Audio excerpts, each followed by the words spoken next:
Hello, welcome back, Jake Strains. In today's video, we'll be doing a brief history and run of Lionel Line 1668E. So, in the mid-1930s, America was still suffering from the Great Depression. And at that time, as for Lionel and a lot of other model railroader manufacturers, were having a big issue with selling almost all of the locomotives and any really thing they had produced. So, come 1936, things are getting a little better, but America's still suffering. And Lionel says that they're going to release a catalog for 1936. And on the front page is Lionel's brand new Hudson. It's all in, basically looks like a locomotive. It looks like a real locomotive that would have actually ran, and the Hudson was a real locomotive that ran, and the model was very, very detailed for a time period where not a lot of people could afford it. So alongside in the cover was this locomotive, Lionel Line 1668E. This locomotive is based off the Pennsylvania Railroad's Torpedo locomotive.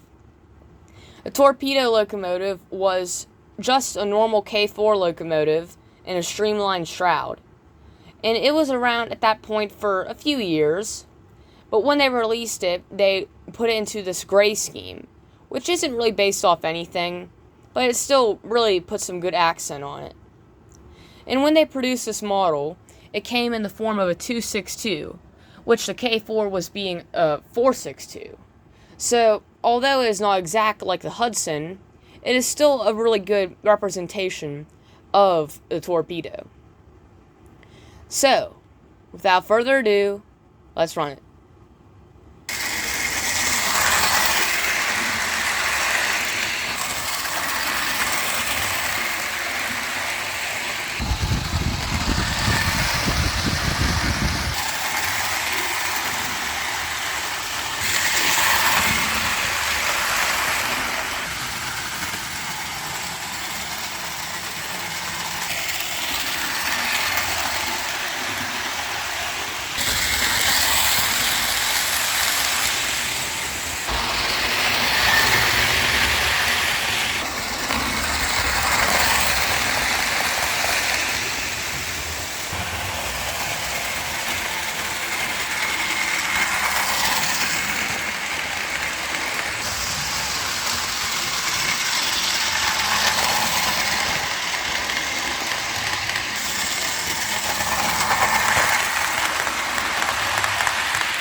So, during the video, you might have noticed that there was some small wheel slip.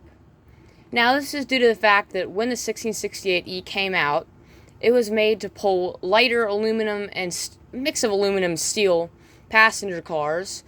And now, although I am pulling some plastic cars, they still considerably weigh a little more than my aluminum and steel ones that are usually used. I used to have an observation car.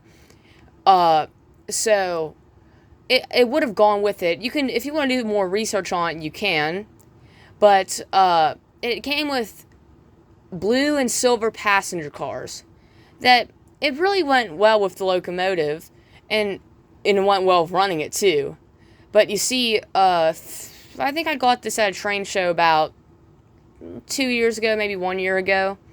And, when I got it, it was modified to have trucks similar to the ones from, say, the 40s until present, and it was also given a knuckle coupler. And a knuckle coupler basically became the standard for Lionel from the 40s onward, but this was made in the late 30s, so it was modified for that, and it would allow it to pull more cars. However, when it was built, it was not made to pull heavy cars. So that's why you might have noticed some small wheel slip. And also, it doesn't have any magnet traction or traction tires for that matter, so it really is limited to what it can pull. However, it is still a nice model. So in conclusion, I hope you enjoyed this video, and thank you for watching Jake's Trains. We'll see you next time.